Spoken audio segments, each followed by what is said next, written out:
Hello friends, कैसे हैं आप लोग। सबको मेरा जय भीम। नमो बुद्धा। बुद्ध और उनका धर्म में श्रावस्ती के श्रेष्ठी यानी सेठ अनाथ पिंडक की धम्म दीक्षा। नंबर 1। सुदत्त कौशल राज की राजधानी सावथित श्रावस्ती का एक नागरिक था। कौशल पर राजा पसेनदी शासन करता था। सुदत्त पसेनदी का श्रेष्ठी यानी खजांची था। वह दरिद्रों को उदारता पूर्वक बहुत दान देता था, इसलिए वह अनाथ पिंडक नाम से ख्यात था। नंबर 2। जिस समय भगवान बुद्ध राजगृह में ठहरे हुए थे, उस समय सुदत्त किसी निजी व्यवसायिक काम से राजगृह पहुंचा। वह अपनी बहन के यहाँ ठहरा, जिसका विवाह राजगृह के श्रेष्ठी के साथ हुआ था। नंबर 3। वहां पहुंचने पर उसने देखा कि वह श्रेष्ठी भिक्षु संघ तथा भगवान बुद्ध को भोजन कराने के लिए इतने बड़े स्तर पर तैयारी कर रहा था। उसने सोचा कि या तो किसी विवाह की तैयारी की जा रही है या राजा को आमंत्रित किया गया है। नंबर 4। जब उसे सत्य की जानकारी हुई तो वह भगवान बुद्ध के दर्शन के लिए अत्यंत अधीर हो उठा और उसी रात भगवान बुद्ध के दर्शनार्थ निकल पड़ा। नंबर 5। और तथागत ने अनाथ पिंडक के हृदय की निर्मलता और उत्कृष्ट गुणों को तुरंत जान लिया और उसका सांत्वना भरे शब्दों में स्वागत किया।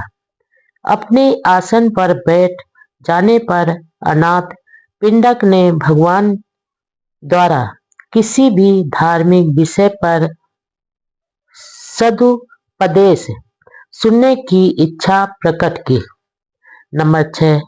तथागत ने उसकी इच्छा पूर्ति करने के लिए एक प्रश्न किया, कौन है जो हमारे जीवन को मूर्त रूप करता है? क्या यह कोई ईश्वर है, कोई सृष्टि करता है? यदि ईश्वर निर्माण करता है तो सभी प्राणियों को मौन रहकर केवल उसकी इच्छा शक्ति के अधीन चलना चाहिए, तब वे कुम्हार के हाथ बनाए हुए बर्तनों के समान होंगे। यदि यह संसार ईश्वर द्वारा निर्मित किया गया है तो उसमें दुख, विपत्ति अथवा पाप जैसा कुछ भी नहीं होना चाहिए, क्योंकि दोनों पवित्र और अपवित्र कर्मों का कर्ता वही होना चाहिए। यदि नहीं तो उसके भिन्न कोई और कारण होगा और वही ईश्वर केवल स्व अस्तित्व वाला नहीं होगा। इस प्रकार तुम देखते हो कि ईश्वर के विचार का आधार ही नहीं रहता। नंबर 7। आगे ऐसा कहा जाता है कि जिसका अपना ही आधार नहीं है वह सृष्टि का कारण नहीं हो सकता और हमारे चारों ओर सभी वस्तुओं की उत्पत्ति का कारण कैसे हो सकता है? यदि वह सर्वव्यापक है अर्थात उनमें समाया हुआ है, तो फिर वह निश्चित रूप से उनका निर्माता नहीं है। नंबर 8। फिर यह भी कहा जाता है कि आत्मा से ही उत्पत्ति हुई है। यदि आत्मा ही निर्माता है तो उसने सभी वस्तुओं को सुख देने वाला क्यों नहीं बनाया? दुख और सुख की घटनाएं वास्तविक सत्य है, वे आत्मा की कृत कैसे हो सकती है? नंबर 9। यदि तुम यह तर्क देते हो कि ना कोई सृष्टि करता है, ना भाग्य और ना कहीं कोई हेतु प्रत्यय है, तो फिर जीवन को सही स्वरूप प्रदान करने का क्या लाभ होगा और साधनों का सही निष्कर्ष की दिशा में उपयोग करने का कोई प्रयोजन नहीं रहेगा। नंबर 10, इसलिए हमारा तर्क है कि जो भी चीजें अस्तित्व में हैं, वे सब हेतु के बिना नहीं हैं, ना ही ईश्वर है, ना ही ब्रह्मा, ना ही आत्मा द्वारा और ना ही बिना हेतु के चीजें निर्मित होती है। हमारे अपने कर्म ही है जो अच्छे और बुरे परिणामों को जन्म देते हैं। नंबर 11, सारा संसार प्रत्यय समूह के पाद यानी कार कारण के नियम के अधीन है और जितने भी हेतु हैं वे अचैतसिक नहीं है। जिस सोने से सोने का प्याला निर्मित होता है वह आदि से अंत तक सोना ही सोना होता है। नंबर 12, इसलिए हम ईश्वर और उससे प्रार्थना करने संबंधी मिथ्या धारणाओं का त्याग करें। हम व्रत की सूक्ष्म काल्पनिक उड़ानों में ना उलझे रहें। हम आत्मा और आत्मार्थ से मुक्त हों क्योंकि सभी चीजें सहेतुक हैं। इसलिए हम कुशल कर्म करें ताकि उनका परिणाम भी कुशल ही हो। नंबर 13, अनाथ पिंडक बोला, तथागत ने जो भी कहा है उसमें मैं सत्य को देख रहा हूँ और मैं अपने मन को जागृत करना चाहता हूँ। मेरी बात को सुनकर अब भगवान मेरा मार्गदर्शन करें कि मुझे क्या करना चाहिए। नंबर 14, मुझे जीवन में बहुत काम काज रहता है और बहुत अधिक धन प्राप्त होने के कारण मैं चिंताओं से घिरा रहता हूँ। फिर भी मैं अपने कार्य को आनंद पूर्वक करता हूँ और परिश्रम के साथ उसमें लगा रहता हूँ।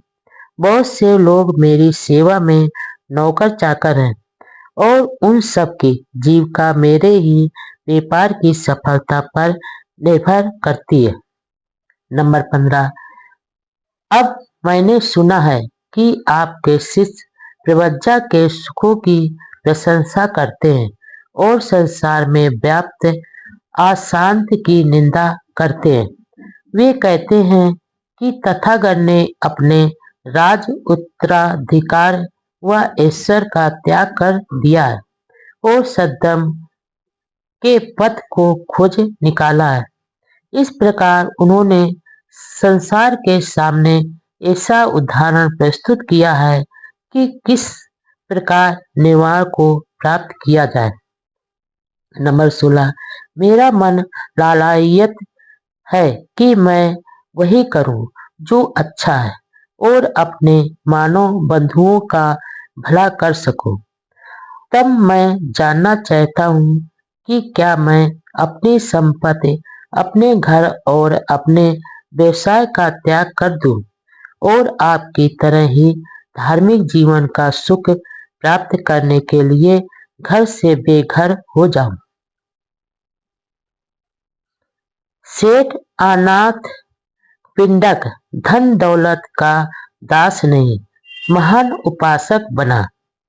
नंबर 17, तथागत ने उत्तर दिया, धार्मिक जीवन का सुख वह हर व्यक्ति प्राप्त कर सकता है जो अष्टांगिक मार्ग का पथिक है। जो धन से चिपका हुआ है उसके लिए यही अच्छा है कि वह धन की आसक्ति से अपने हृदय को विषाक्त बनाने के बजाय धन का त्याग कर दे। लेकिन जिसकी धन में आसक्ति नहीं है और जिसके पास धन है वह उसका उचित उपयोग करता है ऐसा आदमी अपने साथियों के लिए एक वरदान होगा। नंबर 18, तुमसे मेरा कहना है कि ग्रस्त जीवन में ही बने रहो और परिश्रम के साथ अपना व्यवसाय करो। आदमी का जीवन धन दौलत ऐश्वर्य और अधिकार उसे अपना दास नहीं बनाते, किंतु जीवन धन दौलत और अधिकार के प्रति आदमी की जो आसक्ति है वही उसे अपना दास बना देती है। नंबर 19, जो भिक्षु आनंद का जीवन गुजारने के लिए संसार का त्याग करता है से किसी प्रकार का लाभ नहीं होगा, क्योंकि आलस का जीवन घृत जीवन है और शक्ति का अभाव तिरस्कार पूर्ण है। नंबर 20, तथागत के धम्म में यह आवश्यक नहीं है कि आदमी बेघर हो जाए या संसार का त्याग कर दे। इसके लिए तो बस अतः प्रेरणा ही होनी चाहिए। तथागत के धम्म में जो आवश्यक है वह यह है कि वह स्वयं भ्रांति यानी आत्मा से स्वयं को मुक्त करे, हृदय को शुद्ध करे, काम भोगा आदि सुखों की इच्छा का त्याग करे और श्रेष्ठ जीवन व्यतीत करे। नंबर 21, और आदमी चाहे जो करे, चाहे वे संसार में शिल्पी रहे, चाहे व्यापार करे, चाहे राज की नौकरी करे अथवा संसार त्याग करके ध्यान भावना पूर्ण जीवन में रत रहे, उन्हें अपना मन पूरी तरह से अपने कार्य में लगाना चाहिए। उन्हें परिश्रमी और उत्साही होना चाहिए, और यदि वे स्वयं को उस कमल की तरह बना लें जो पानी में उगते हुए भी पानी से अछूता रहता है, यदि वे मन में ईर्ष्या और घृणा को बिना जगह दिए हुए जीवन संघर्ष में लगे रहें, यदि वे संसार में रहते हुए स्वार्थपूर्ण जीवन नहीं बल्कि परमार्थ भरा और सत्य जीवन व्यतीत करते हैं, तो इसमें कुछ भी संदेह नहीं कि वह मन में आनंद शांति और सुख से भर जाएगा। नंबर 22, आनंद अनाथ पिंडक को लगा कि यह सत्य का श्रेष्ठ सिद्धांत यानी मत है, सरलता और बुद्धिमत्ता का धम्म है। नंबर 23, इस प्रकार तथागत के सद्धम्म में प्रगाढ़ आस्था हो जाने पर उसने धीरे से तथागत के चरणों पर नतमस्तक होकर उनकी पूजा की और हाथ जोड़कर उनसे प्रार्थना की कि वे प्राण रहने तक शरणागत उपासक जाने। महाराजा पसेनद यानी प्रसेनजित की धम्म दीक्षा। नंबर 1, जब राजा पसेनद को यह पता चला कि शाक्य मुनि गौतम बुद्ध पधारे हैं, तो वे अपने रथ पर सवार होकर जैतवन पहुंचे।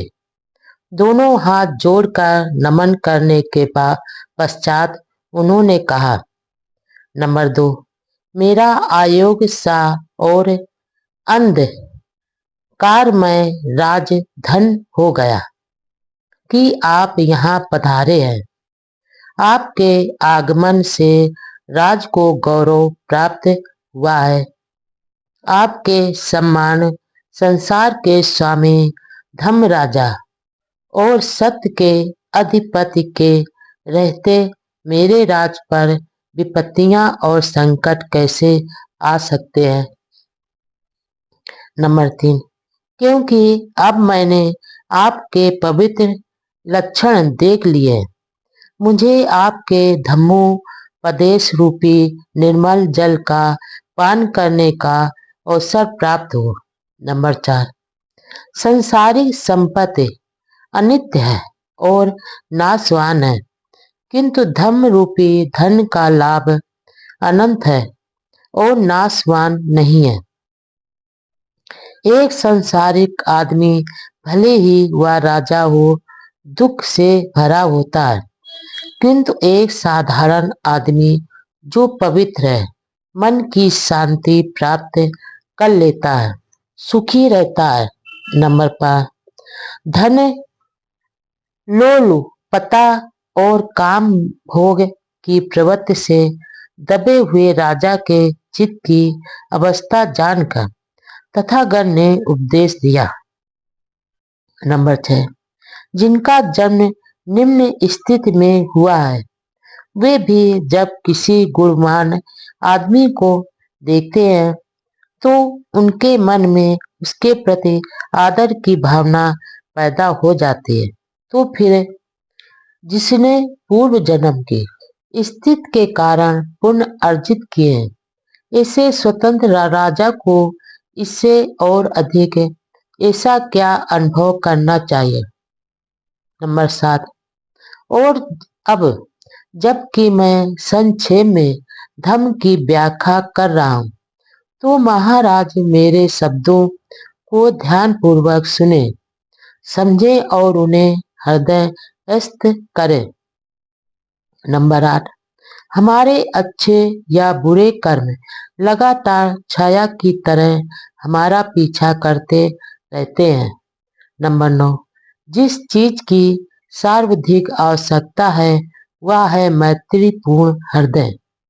नंबर 10, अपनी प्रजा को अपनी इकलौती संतान के समान समझे, उन्हें उत्पीड़न ना करें, कष्ट ना पहुंचाएं, उन्हें नष्ट ना करें, अपने शरीर के सभी अंगों को संयत रखें, कुमार्ग छोड़कर सन्मार्ग पर चलें, दूसरों को कुचलकर अपने को ऊपर ना उठाएं, दुखी को आराम दें और उससे मित्र बनाकर सुख व सांत्वना दें।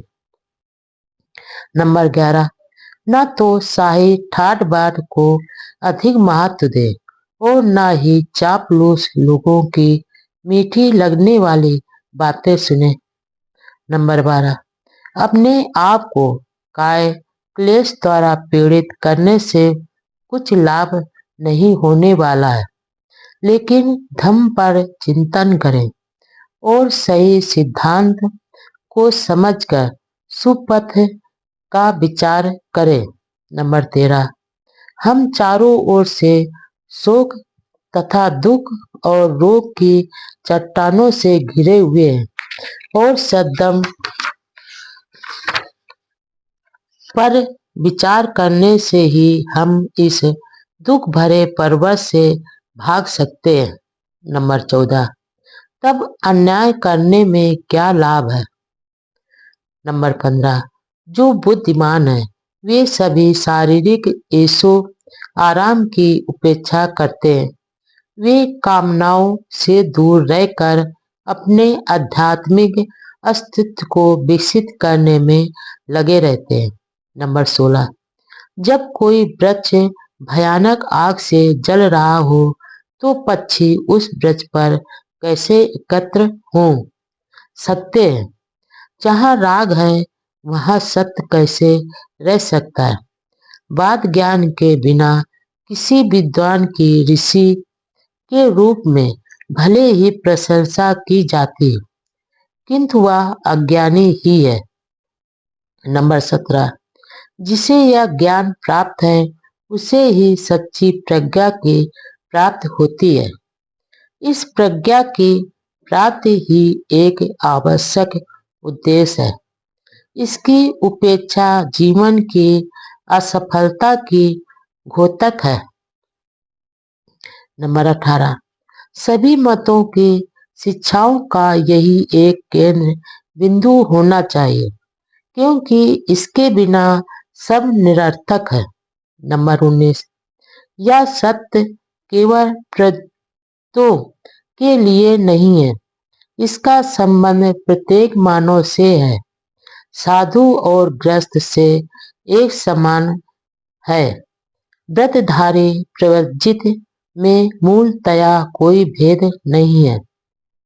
प्रवज्जित भी पतित होकर विनाश को प्राप्त होते हैं और ऐसे साधारण ग्रस्त भी हैं जो ऋषियों के दर्जे तक पहुंच जाते हैं।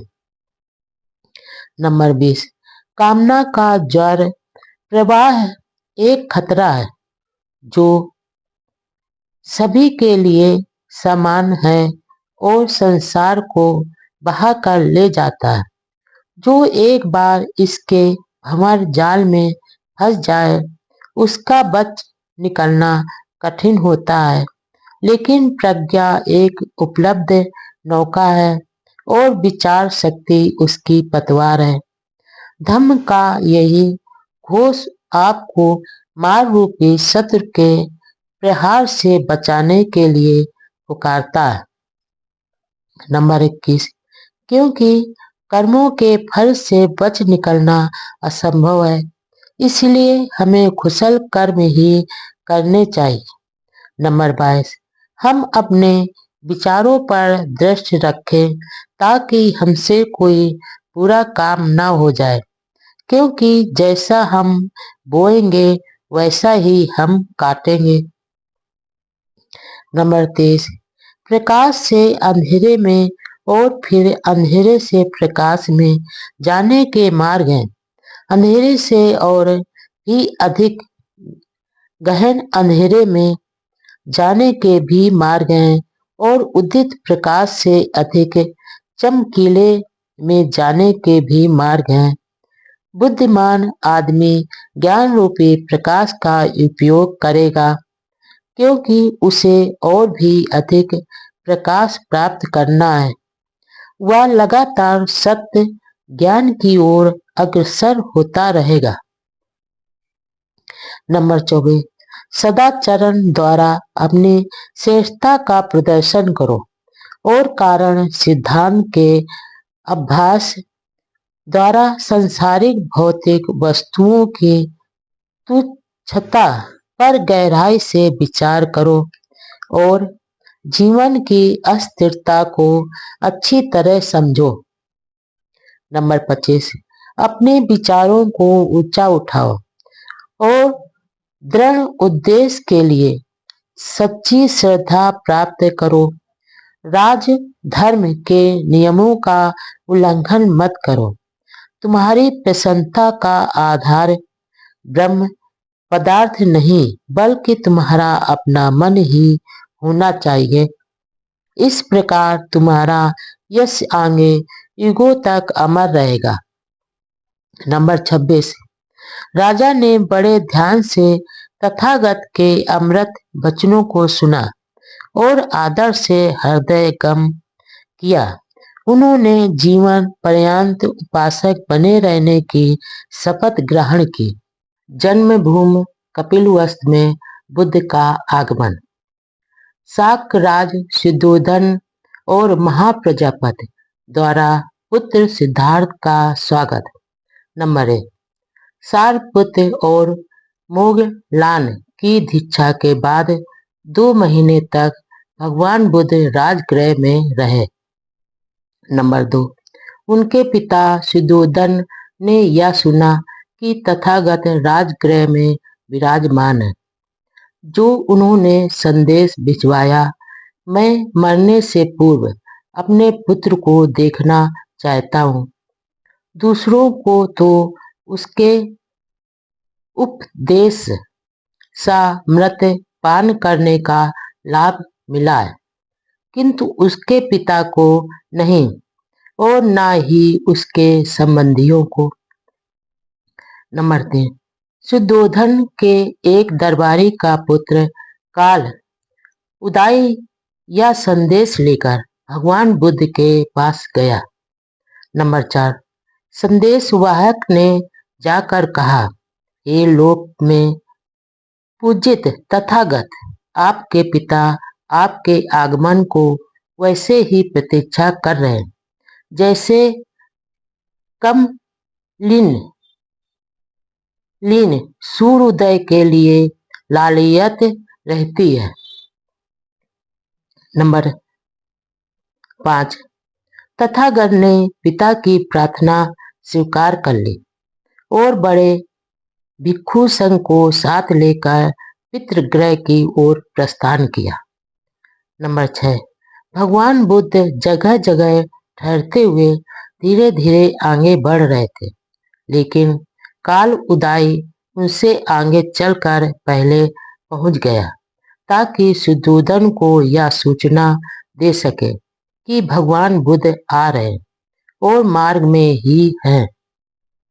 नंबर 7, शीघ्र ही यह समाचार शाक जनपद में फैल गया। हर किसी की जबान पर यही बात थी कि राजकुमार सिद्धार्थ, जो बोधि प्राप्त करने के लिए घर से बेघर होकर भ्रमण करते रहे, अब ज्ञान प्राप्त करके वापस कपिलवस्तु आ रहे हैं। नंबर 8, अपने संबंधियों और मंत्रियों को साथ लेकर सुद्धोधन और महाप्रजापति अपने पुत्र की अगवानी के लिए गए। जब उन्होंने दूर से ही अपने पुत्र को आते देखा, तो वे उसके सौंदर्य, उसके व्यक्तित्व, उसके तेज को देखकर ठगे से रह गए और उनके मन ही मन में प्रमुदित हो उठे, किंतु अभिव्यक्ति के लिए उनके पास शब्द नहीं थे। नंबर 9, निश्चय से यह उनका पुत्र था। यह सिद्धार्थ की ही आकृति थी। वह महान श्रमण उनके हृदय के कितना समीप था, और तब भी उनके बीच कितनी अधिक दूरी थी। वह श्रेष्ठ महामुनि अब उनका पुत्र सिद्धार्थ नहीं रहा था। अब वह बुद्ध था, सम्यक संबुद्ध था, अरहत था, सत्य का स्वामी था, लोक गुरु था। नंबर 10, अपने पुत्र के धार्मिक पद का ध्यान रखकर सुद्धोधन रथ से उतरे और सर्वप्रथम अभिवादन किया। बोले, तुम्हें देखे 7 वर्ष बीत गए। इस क्षण के लिए कितने तरसे हैं हम। नंबर 11, तब सुद्धोधन के सामने भगवान बुद्ध ने आसन ग्रहण किया। राजा आतुर होकर अपने पुत्र की ओर देखते रहे।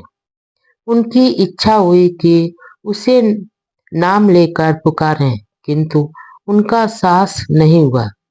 सिद्धार्थ वह मन ही मन बोले, सिद्धार्थ, अपने वृद्ध पिता के पास लौट आओ और एक बार फिर उसके पुत्र बन जाओ। लेकिन अपने पुत्र की दृढ़ता देखकर उन्होंने अपनी भावनाओं को बस में रखा। सुद्धोधन तथा महाप्रजापति दोनों निराश हो गए। नंबर 12, इस प्रकार अपने पुत्र के सामने बैठा पिता अपने दुख में सुखी हो रहा था और अपने सुख में दुखी। उन्हें अपने पुत्र पर गर्व था, किंतु वह गर्व चूर चूर हो गया जब उन्हें ध्यान आया कि उनका महान पुत्र कभी भी उनका उत्तराधिकारी नहीं बनेगा। उत्तराधिकारी नहीं बनेगा। नंबर 13, मैं तुम्हें अपना राज दूंगा, उन्होंने कहा, किंतु यदि मैंने ऐसा किया तो तुम उसे मिट्टी के समान ही समझोगे। नंबर 14, तथागत ने सांत्वना दी, मैं जानता हूँ राजन, आपका हृदय प्रेम से गदगद है। आपको अपने पुत्र के वियोग का बहुत दुख है, लेकिन प्रेम के जो बंधन आपको अपने उस पुत्र से बांधे हुए हैं, जो आपको छोड़कर चला गया, उसी करुणा के साथ साथ आप अपने सारे मानव बंधुओं को गले से लगा लो। अब आप अपने पुत्र सिद्धार्थ के स्थान पर उससे भी बड़े पुत्र को प्राप्त करोगे। आपको मिलेगा वह जो सत्य का शिक्षक व संस्थापक है। आपको मिलेगा वह जो पवित्रता का उपदेशक व मार्गदर्शक है, और आपको मिलेगा वह जो ऐसी शांति और निर्वाण को लाने वाला है जो आपके हृदय में प्रवेश करेंगे। नंबर 15। शुद्धोधन ने अपने पुत्र बुद्ध के ये मधुर वचन सुने तो वह प्रसन्नता के मारे कांपने लगे। वह हाथ जोड़कर आंखों में आंसू भरकर बोले, अद्भुत परिवर्तन है। दुखी हृदय शांत हो गया है।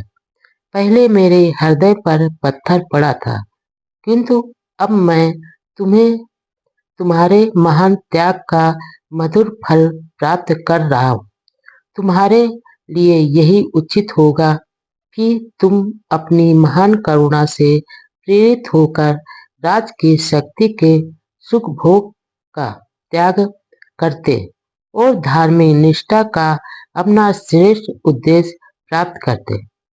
अब धम्म पद की खोज कर लेने के बाद मोक्ष की इच्छा रखने वालों को धम्मोपदेश दे सकते हो।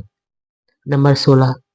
भिक्षु संघ सहित भगवान बुद्ध उस उद्यान में ही विराजमान रहे जबकि शुद्धोधन वापस घर लौट आए। नंबर 17। अगले दिन तथागत ने भिक्षा पात्र लिया और कपिलवस्तु में भिक्षाटन के लिए निकल पड़े। नंबर 18। यह समाचार तुरंत फैल गया। जिस नगर में कभी सिद्धार्थ रथ में बैठकर अपने सेवकों के साथ सवारी के लिए निकलते थे, आज उसी नगर में भिक्षा पात्र हाथ में लिए हुए घर घर में भिक्षा के लिए विचर रहे हैं। उनके चीवर का रंग भी लाल मिट्टी के ही समान है और हाथ में भिक्षा पात्र भी मिट्टी का ही है। नंबर 19। इस विचित्र अफवाह को सुनकर तो शुद्धोधन शीघ्रता से वहां पहुंचे और बोले, तुम इस प्रकार मेरा अपयश क्यों कर रहे हो? मुझे क्यों लजाते हो? क्या तुम यह नहीं जानते कि मैं तुम्हें और तुम्हारे संग को आसानी से भोजन करा सकता हूँ? नंबर 20। तथागत ने उत्तर दिया, यह हमारी वंश परंपरा है। नंबर 21। लेकिन यह कैसे हो सकता है? हमारे वंश में कभी भी किसी ने भोजन के लिए भीख नहीं मांगी। नंबर 22। राजन, निश्चय से आप और आपका वंश राजाओं का वंश होने का दावा कर सकता है, किंतु मेरा वंश तो पूर्व बुद्धों का वंश है। उन्होंने भोजन के लिए भिक्षा ही मांगे और हमेशा भिक्षा पर ही निर्भर रहे हैं। नंबर 23। शुद्धोधन ने कोई उत्तर नहीं दिया। तथागत आगे बोले, यह परंपरा है कि जब किसी को कहीं छिपा हुआ खजाना मिल जाए तो उसमें से जो बहुमूल्य रत्न हो वह लाकर उसे अपने पिता को ही भेंट करता है। इसलिए मुझे आपको वह खजाना देने दो जो धम्म है। नंबर 24। और तथागत ने अपने पिता से कहा, यदि आप अपने आप को इन मिथ्या स्वप्न जालों से मुक्त करें, यदि आप सत्य को देखें, यदि आप प्रमादी बने रहें और यदि आप धम्म के पवित्र पथ पर ही चलें तो आपको अच्छे सुख प्राप्त होगा। नंबर 25। शुद्धोधन ने मौन रहकर यह शब्द सुने और फिर उत्तर दिया, पुत्र, मैं तुम्हारे कथानुसार आचरण करने का भरसक प्रयास करूंगा। यशोधरा और राहुल से बुद्ध की मार्मिक भेंट। नंबर 1। तब तथागत को लेकर शुद्धोधन घर में गए। परिवार के सभी लोगों ने उन्हें अभिवादन कर आदरपूर्वक स्वागत किया। नंबर 2। लेकिन राहुल की माता यशोधरा वहां नहीं आई। शुद्धोधन ने उसे बुलवाया, किंतु उसने उत्तर भिजवाया, मैं किसी योग समझी जाऊंगी तो सिद्धार्थ मुझसे यही मिलने आएंगे। नंबर 3, अपने सभी पूर्व संबंधियों और मित्रों से भेंट हो चुकने पर तथागत ने पूछा, यशोधरा कहाँ है? यह ज्ञात होने पर कि उसने आने से इनकार कर दिया है, तथागत तुरंत उठे और सीधे उसके भवन में गए। नंबर 4, तथागत ने सारपुत्र और मोगलान को साथ लेकर यशोधरा के कमरे में प्रवेश किया। उन्होंने उन दोनों से कहा, मैं तो मुक्त हूँ, लेकिन यशोधरा अभी भी मुक्त नहीं है।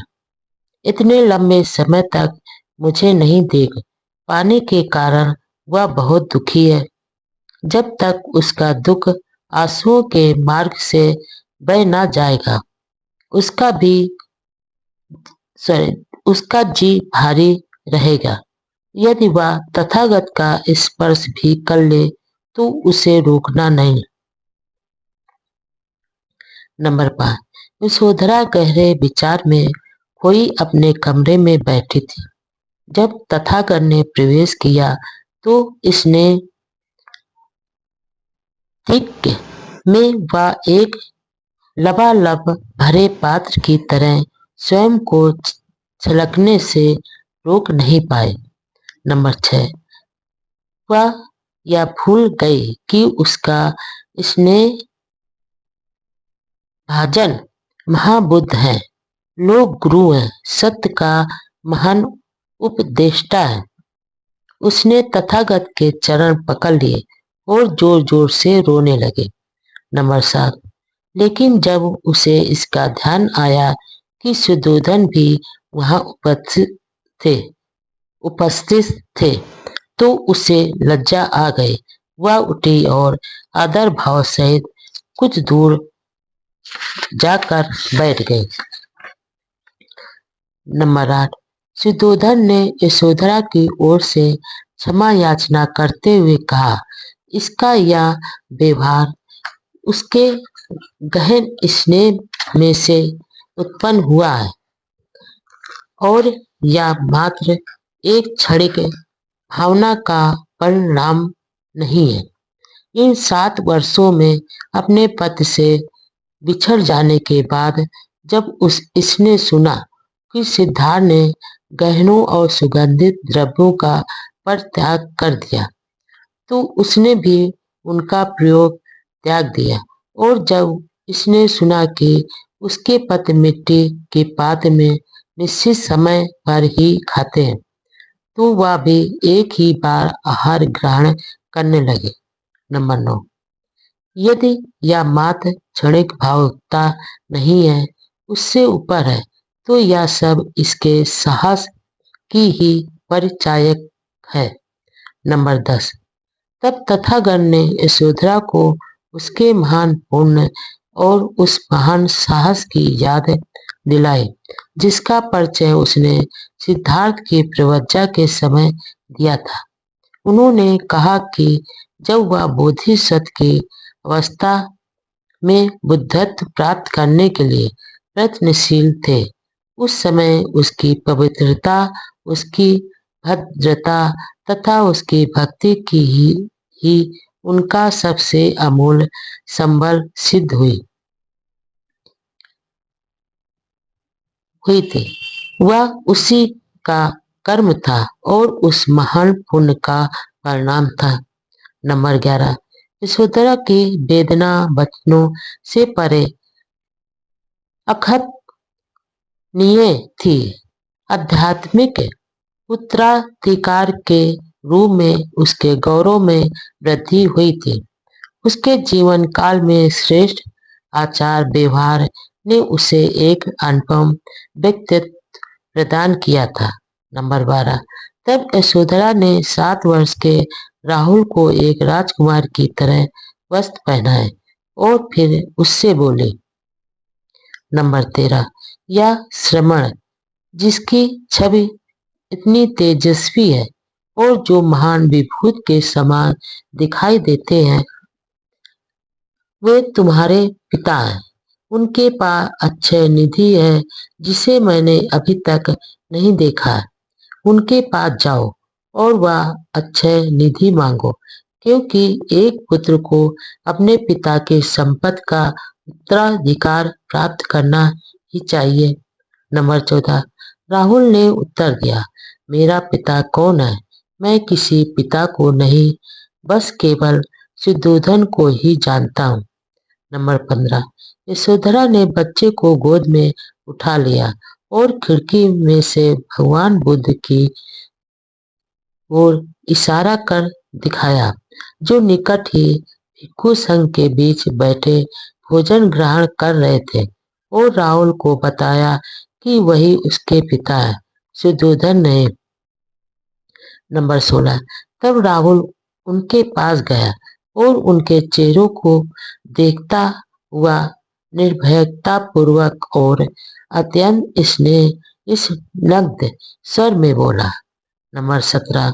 क्या आप मेरे पिता नहीं हैं? और उनके पास खड़े होकर उसने आगे कहा, हे श्रमण, तुम्हारी छाया बड़ी सुख कर है। तथागत मौन रहे। नंबर 18। तब तथागत ने भोजन समाप्त कर लिया तो उन्होंने आशीर्वाद दिया और महल से चल दिए, किंतु राहुल पीछे पीछे हो लिया और उसने अपना उत्तराधिकार मांगा। नंबर 19।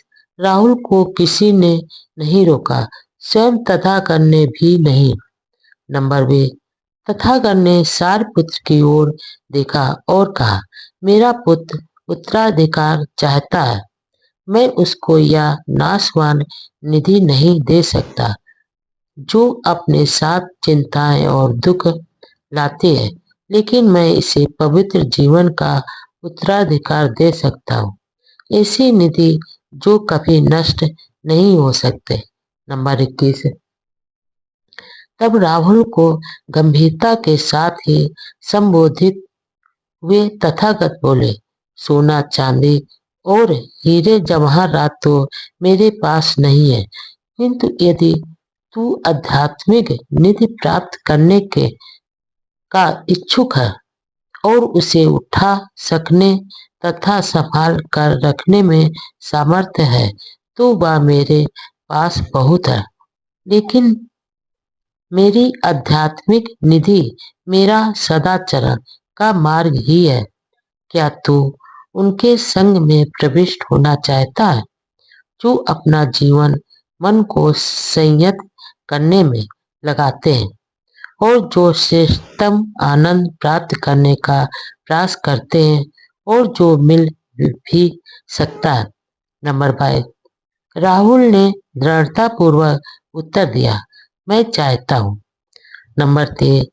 जब शुद्धोधन ने सुना कि राहुल भी भिक्षु संघ में शामिल हो गया है, तो उन्हें बहुत दुख हुआ। शाक्यों द्वारा तथागत का स्वागत। नंबर 1।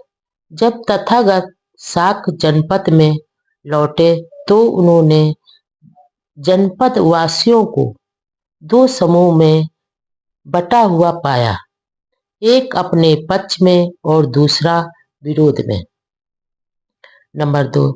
इससे उन्हें शाक संघ के उस पुराने मतभेद की याद आई, जब शाक और कोलियों के बीच युद्ध के प्रश्न पर वाद विवाद हुआ था, जिसमें उन्होंने महत्वपूर्ण भूमिका निभाई थी। नंबर 3। जो उस समय उनके विरोधी थे, उन्होंने अभी भी उनके प्रति श्रद्धा व्यक्त करने और उनकी महानता को स्वीकार करने से इनकार कर दिया, और जो उनके पक्ष में थे, उन्होंने प्रति परिवार एक एक पुत्र उनके संग में दीक्षित करने का निर्णय कर लिया। वे कुल पुत्र संघ में दीक्षित होकर तथागत के साथ वापसी में राजगृह की ओर चल दिए। नंबर 4। जिन परिवारों ने अपने यहाँ से एक एक पुत्र समर्पित करने का निश्चय किया था। उनमें एक परिवार अमितोदन का भी था। नंबर 5, अभितोदन के दो पुत्र थे। एक था अनिरुद्ध, जिसका बहुत लाड़ प्यार और ऐश्वर्य में पालन पोषण हुआ था, और दूसरा था महानाम।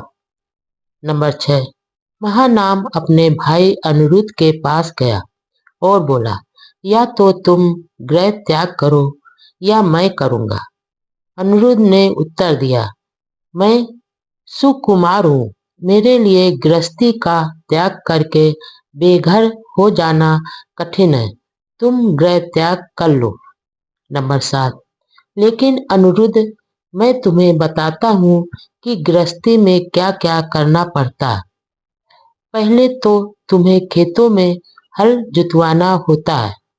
जब यह हो जाए तब खेतों में बीज डलवाना होता है।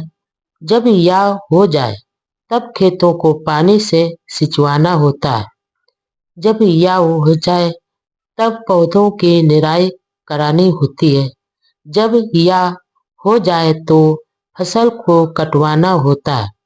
जब यह हो जाए तो फसल को ढोकर उठवा ले जाना होता है।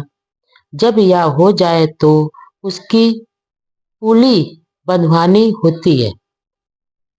जब यह हो जाए तो बैलों से रौंदवाना होता है। जब यह हो जाए तो तिनके पृथक पृथक कराना होता है। जब यह हो जाए तो भूसी पृथक करानी होती है। जब यह हो जाए तो उसे फटकवाना होता है। जब यह हो जाए तो फसल को कोठों में भरवाना होता है। जब यह हो जाए तो फिर अगले वर्ष यही क्रम दोहराना होता है, और यह क्रम प्रत्येक वर्ष चालू रखना होता है। नंबर 8, कार्यों का तो कोई अंत नहीं है।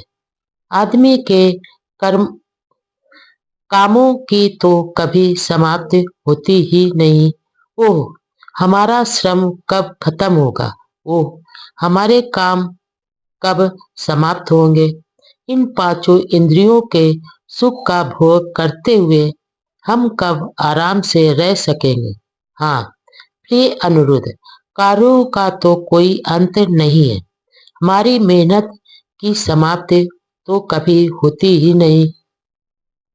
नंबर 9, अनिरुद्ध बोला, तो गृहस्थी के भार को तुम ही संभालो, मैं ही घर से बेघर हो जाऊंगा। नंबर 10, तब अनिरुद्ध साक अपनी माँ के पास गया और उनसे बोला, माँ, मैं गृह त्याग करके प्रवज्जित होना चाहता हूँ, मुझे ऐसा करने की अनुमति दीजिए। नंबर 11, अनिरुद्ध साक के ऐसा कहने पर उसकी माँ ने उत्तर दिया, अनिरुद्ध, तुम दोनों मेरे प्रिय पुत्र हो। तुम दोनों में से मैं किसी में कोई दोष नहीं पाती हूँ। किसी दिन व्रत आने पर ना चाहते हुए भी मैं तुमसे अलग हो जाऊंगी, किंतु मैं जीते जी तुम्हें घर छोड़कर प्रवज्जित होने की अनुमति कैसे दे सकती हूँ। नंबर 12, दूसरी बार फिर अनिरुद्ध ने वही प्रार्थना दोहराई और उसे दूसरी बार भी वही उत्तर मिला। तीसरी बार फिर अनिरुद्ध ने अपनी माँ से प्रार्थना की। नंबर 13, उस समय साक जनपद पर भद्दी साक राज करता था।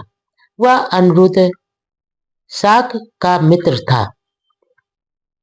अनिरुद्ध की माँ ने यह सोचा कि भद्दी साक तो कभी अपने राज्य को छोड़कर जा नहीं सकता, इसलिए उसने अपने पुत्र से कहा, प्रिय अनिरुद्ध, यदि साक राजा भद्दी गृह त्याग कर दे तो तू भी उसके साथ प्रवज्जित हो सकता है।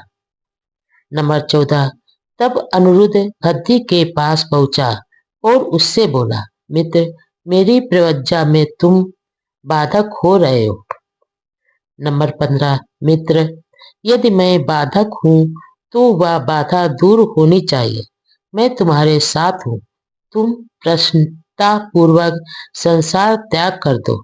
नंबर 16, आओ प्रिय मित्र, हम दोनों एक साथ संसार का त्याग कर दे। नंबर 17, भद्दी बोला, मित्र, मैं संसार का त्याग करने में असमर्थ हूँ। तुम इसके अतिरिक्त मुझे कुछ और करने के लिए कहो, मैं मैं वही करूँगा। तुम अकेले ही प्रवज्जित हो जाओ। नंबर 18, मित्र, माँ ने मुझे कहा है कि यदि तुम प्रवज्जित हो जाओ तो मैं भी हो सकता हूँ। और तुमने अभी भी कहा है, यदि मैं बाधक हूँ तो वह बाधा दूर होनी चाहिए। मैं तुम्हारे साथ हूँ। प्रसन्नता पूर्वक संसार त्याग कर दो। इसलिए मित्र, आओ हम दोनों ही इस संसार को त्याग करें। नंबर 19, तब शाक राजा भति अनुरोध से बोला, मित्र, 7 वर्ष तक प्रतीक्षा करो। 7 वर्ष की समाप्ति पर हम एक साथ प्रवज्जित होंगे। नंबर 20, मित्र, 7 वर्ष का समय बहुत लंबा है। मैं 7 वर्ष तक प्रतीक्षा नहीं कर सकता। नंबर 21, भतिये 7 वर्ष के काल को घटाकर 6 वर्ष कर दिया और इसी प्रकार समय कम करते करते 1 वर्ष प्रतीक्षा करने की बात कही।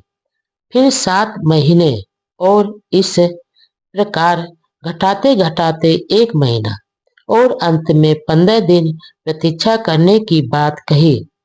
प्रत्येक सुझाव पर अनिरुद्ध ने एक ही उत्तर दिया, प्रतीक्षा के लिए यह समय बहुत लंबा है। नंबर 22, तब राजा बोला, अच्छा मित्र, 1 सप्ताह तो प्रतीक्षा करो, तब तक मैं अपने भाइयों और पुत्रों को राह सौंप दूंगा। नंबर 23, अनिरुद्ध बोला, 7 दिन तो कोई लंबा समय नहीं है, इतने दिन तो मैं प्रतीक्षा कर लूंगा। नंबर 24, तब शाक राजा भद्दी अनिरुद्ध आनंद भृगु किंबल और देवदत्त अपनी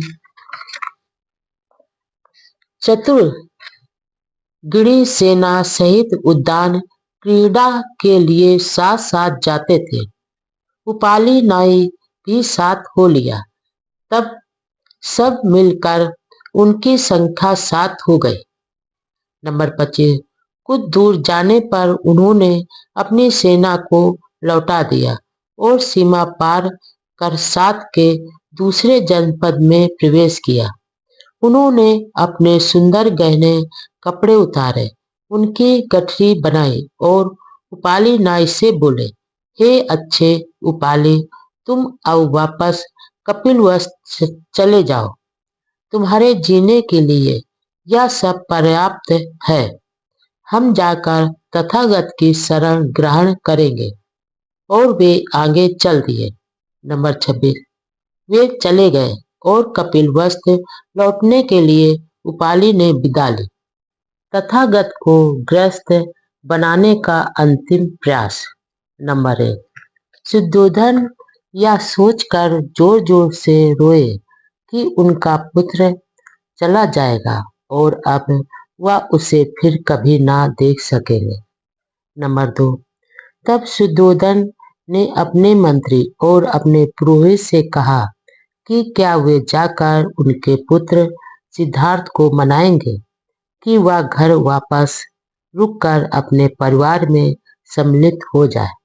नंबर 3, राजा की इच्छा के अनुसार घर के पुरोहित मंत्री के साथ गए और अभी जबकि भगवान बुद्ध रास्ते में ही थे, उनके पास जा पहुंचे। नंबर 4, उन्होंने यथोचित अभिवादन किया और उनकी अनुज्ञा पाकर एक ओर बैठ गए। नंबर 5, वृक्ष की छाया के नीचे बैठे तथागत को राज पुरोहित ने इस प्रकार संबोधित किया। नंबर 6, हे राजकुमार, एक क्षण के लिए राजा की भावनाओं पर विचार करो, जिनका हृदय आपकी विदाई के तीर से बुरी तरह विधा हुआ है और उनकी आंखों से आंसुओं की धारा बह रही है। उनकी इच्छा है कि आप फिर घर में लौट आए, वह तभी शांति से मर सकेंगे। नंबर 7, मैं जानता हूँ कि आपका संकल्प धम्म पर स्थित है और मैं यह भी जानता हूँ कि आपका यह उद्देश्य वज्र के समान दृढ़ है, लेकिन इस प्रकार घर छोड़कर चले जाने से मेरा दिल दुख की लपटों से जल रहा है। नंबर 8, लौट आओ, क्योंकि आप कर्तव्य से प्यार करते हो। कर्तव्य के लिए ही आप इस उद्देश्य को त्याग दो, इस संकल्प को छोड़ दो। नंबर 9, कुछ समय के लिए पृथ्वी के राज का आनंद भोगो। बाद में शास्त्र मत के अनुसार आप वन में जा सकते हो। अपने दुखी संबंधियों की अवहेलना मत करो और सभी प्राणियों के प्रति करुणा रखना ही धम्म है। नंबर 10, धम्म की साधना जंगल में ही नहीं होती। परिव्राजक नगर में रहकर भी मोक्ष लाभ कर सकते हैं। ज्ञान और आचरण ही धम्म के अर्थात साधन है। साधु वेश और वनवास तो केवल कायरता के घोतक हैं। नंबर 11, शाक राज दुख के सागर में डूबे हुए हैं। आपके कारण उत्पन्न दुख की लहरों में डूबे हुए हैं। तीव्र वेदना से पीड़ित हैं। समुद्र की में डूबती हुई गाय की तरह उनकी स्थिति है। आप उन बेसहारा और आरक्षित राजा का उद्धार करो। नंबर 12, और उस रानी प्रजापति गौतमी के बारे में भी सोचो, जिन्होंने आपका पालन पोषण किया है, जो अभी तक वहां नहीं गए जहां अगस्त रहते हैं। आप उनकी तनक भी चिंता नहीं कर रहे, जो बिना बछड़े की गौ की तरह निरंतर शोक करती रहती है। नंबर 13, निश्चय से आप अपने दर्शन से अपनी पत्नी को तो संतुष्ट रखना ही चाहोगे, जो अपने पति के जीवित रहते हुए भी एक विधवा की तरह दुखी रहती है, अथवा एक हंसनी की तरह रहती है जिसका हंस उससे बिछुड़ गया है, अथवा उस हथनी की तरह है जिसका हाथी उसे जंगल में छोड़कर चला गया। नंबर 14, राजपुरोहित के ये वचन सुनकर तथागत ने एक क्षण सोचा, अपने सद्गुणों पर विचार किया और उसे अपना सौम्य उत्तर दिया।